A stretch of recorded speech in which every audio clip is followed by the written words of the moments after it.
Hello everybody and a very warm welcome back to the Fantasy Football Fix YouTube channel. My name is FPL Phillips and it's that time of the week where it's another episode of Eddie versus the Algorithm, the series here where I'm taking on the computer generated team put together by the Fantasy Football Fix algorithm for each game week of the 38 across the 24-25 season. So far, it's even Stevens 4 game weeks apiece now after 8 game weeks, so I don't think it's ever been this close before at this point in the season. So I'm actually having a lot of fun playing this series so far this year. Hopefully you guys are having it, finding it enjoyable to watch, and hopefully taking some key learning points for each game week across the 8 that we've had so far. And hopefully I continue to provide some more useful information or maybe some insight or just even some key players that maybe you've not even thought of in these videos so far. That's what we often see from the algorithm team, and sometimes because I'm using a free hit essentially each week, I also get to have a little bit of fun with my picks.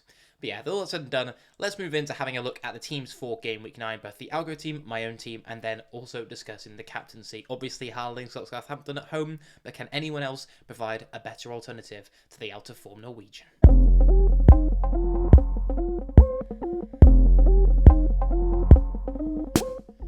I don't know if out of form is really the right word for someone who performs so well in midweek, but Erling Haaland hasn't been worth the price tag, so to speak, in FPL, at least across the last 3 game weeks. That's definitely for sure. I think it's 0 big chances so far, but that's all to come later on in today's video. We're going to kick things off is with the goalkeeper of the Algorithm 11, and it seems predicted 70 points for a single game week is one of the higher predicted points totals that we do get. So the keeper is going to be Ederson, and Manchester City just continue to do their thing this season, it seems, of looking like, yeah, on paper, yeah, great, clean sheet potential, yeah, 100%.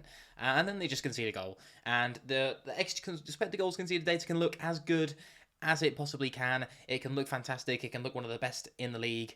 But they just always seem to let one in, whether it's Ederson's fault, whether it's just a sloppy goal. They just seem to do that, and that's something that stats can't measure. So, personally, not a massive fan of the Man City defence in total. The caveat to that would be Southampton at home is probably the best fixture of the season to look at for a clean sheet. And when there aren't too many standout options from the other big sides, Liverpool and Arsenal obviously facing off against each other for this game week, Ederson does seem a pretty sensible pick all in all. So I can't have a go too much at the computer for that one. Into defence then, we've got a double up on the Brentford backline, which is something that if you told me 2 game weeks ago, I'd have called you stupid because, what was it, 5-3 they had in that game against Wolves? They've conceded lots of goals before as well. Christian Ayer, I think Rico Henry's not too far away from coming back, but Ayer seems to be one that actually comes in quite a lot for the algorithm. It's the second time, I think, at least we've seen him in the algorithm team so far this season. But Ipswich at home looks like, again, an okay fixture for clean sheet potential. I say nowhere near the possibilities of Southampton at home.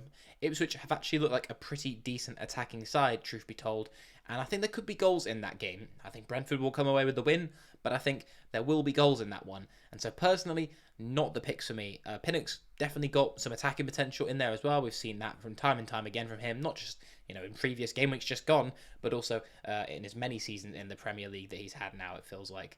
So yeah, Pinnock, I don't hate him as a pick for some attacking threat, but if you're going to go there, it seems like you could maybe go for a bit more of a nailed-on attacking force as terms of an individual defensive pick. Like Vardiol, per se, who's actually come into his own a bit over the last 2 game weeks. He's scored some cracking goals in his time at Manchester City, and last game week was no different. He's just getting to those positions now where we saw on the back end of last season what he can do when he gets in and around the box, and he's got confidence at the moment, we have to say that. Southampton at home seems the fixture where he'll definitely go on blank now. With Man City defenders, that tends to be the case. He'll probably ship 1 goal, win 4-1. Vardiol won't get any attacking involvement. But on paper, this looks a very good week for Vardiol. And to be honest, he could come away quite easily with a double-digit haul. So I really like the pick of him.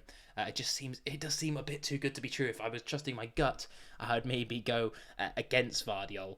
But the head and the statistics definitely lean in favour of him being a very good pick for this game week. Hopefully he doesn't get benched or something by Pep. That could be another possibility. I'm putting a lot of downers on this pick, but it does look good. And if you're a Vardiol owner this week, you'd have to feel pretty good going into game week 9.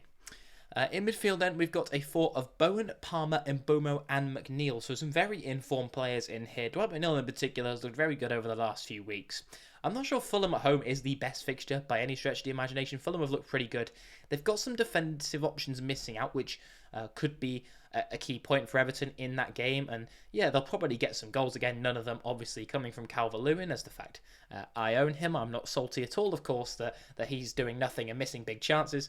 But yeah, I think Everton have had a lot of stuff created. If Calvert-Lewin could put goals away, then they'd have even more, and it would look even better from goals numbers. But McNeil has been in the full force of that, as we saw, moving into this more central position so far this season, being very, very involved. And when he's been in good form, Everton have shone. And I think, again, this could be a game with quite a few goals in it, or it could go away with like a 2-1 or something, but I think that Everton will score in that one. McNeil, I would back to be involved if Everton do. Now, Mbeumo, just a very, very obvious pick, to be honest, to go for against Ipswich. One of the worst defences in the league. Could have Visser back as well starting this weekend, so it looks very good there. Likewise with Palmer. Newcastle have looked pretty rubbish, and I actually quite fancy Chelsea in this fixture. There's been a few people with controversial opinions saying, do Newcastle actually play okay in this one? I personally think that Chelsea will do well here at Stamford Bridge. And likewise with Bowen against Manchester United, I think he could get something in this game quite easily. I could see West Ham scoring 2+ in this one against United, who are actually playing as I record this video. So maybe take a bit from when they've played and what you've seen from United if you watch that game. But the fact that they've played on a Thursday evening doesn't help them at all, and definitely helps West Ham in this fixture at the weekend. And then finally up front, we're going to see a forward line of Ollie Watkins, Chris Wood, the man in form, who just can't seem to stop scoring until FPL Harry transfers him out. And then finally Erling Haaland with the captain's armband. So not too much to mention there. 3 very in-form strikers, 3 very good picks. Erling Haaland obviously taking the captain's armband. And then on the bench, we've got Morgan Rogers, we've got Veltman, and we've got Mikalenko. So it looks very good, this team. I'm very, very anxious that I won't beat it, to be honest, but this is my side that I've put together to go up against the algorithm team.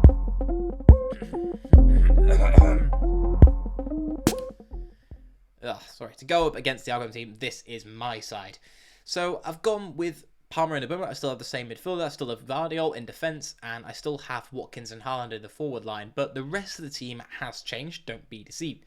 I've gone with Pedro Porro and I've gone with Johnson. I think Crystal Palace have looked pretty naff so far this season. I almost went with Kulusevski. Him and Bowen have looked very, very good from a creative standpoint, so I was a little bit between those two.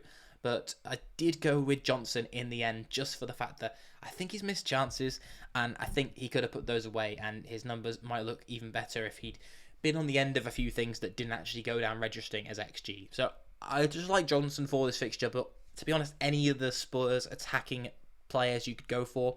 I actually like the midfield options more than Solanke at the moment. I think Solanke hasn't looked particularly involved with what they've been doing. So Kulusevski, Johnson, and then obviously Son, if funds aren't an issue. Some great picks there. Garnacho has looked very, very good. I'm glad he's starting as a Manchester United fan now in the United 11. From what I've seen of him on Thursday as well. Again, driving forward, runs into the box. West Ham have Aaron Wan-Bissaka, who's very, very good in one-on-one situations. But you never know, Vladimir Kufel might come in later on and Garnacho might do very well. So I think that Garnacho, if he's given a bit of more freedom in that game and isn't asked to hug the touchline too much, then he could do some serious damage against West Ham. And yeah, I think United, West Ham will maybe be a game that does have goals in at the London Stadium. I've then gone with Rico Lewis instead of going with Ederson, just for the kind of that thing that I think Man City will probably concede. I still have to back the numbers for them to get a clean sheet, but I've just gone with him and then Flecken in goal instead as a reversal of those kind of defences. And then Pedro Porro again for kind of attacking threat. And then I've gone with Visser up front, so my punt of the week, going with him, returning from injury, back into the Brentford 11. Hopefully they smash some goals in against Ipswich. That's what I'm backing. That's what I'm kind of hoping will win me this week against the algorithm. So yeah, with all that said and done, my 67 predicted points team hopefully it outscores. Let me know down below in the comments. As always, do you think my team will be the algorithm team for this week? Obviously, the picks that are different are going to make the difference. With finally, the captaincy is the last thing we need to discuss. We've both got the captain's armband on Erling Haaland. Let's see the 2 other options that I'd be considering for maybe this game week.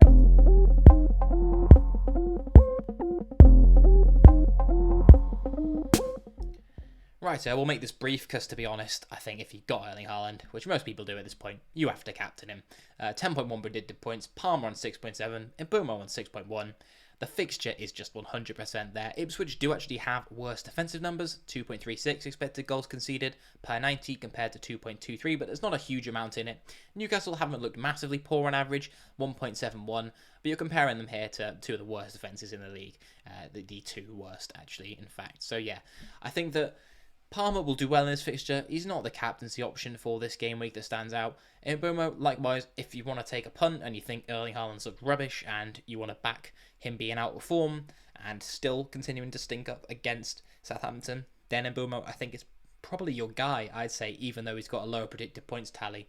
But yeah, Erling Haaland, captaincy, no doubt really in my mind. Triple captaincy, maybe not. I think I'd probably save it for a later game week if I still had the chip at this point. But let me know down below in the comments if any of you are brave enough to do so. So yeah, that's going to wrap up another episode of Eddie versus the Algorithm. Hopefully you guys are continuing to enjoy these ones. If you did, then please do smash a like on the video. It really does help us out here. And yeah, other than that, I'll wish you the best of luck with this game week. May your arrows be green, and I'll see you. Goodbye.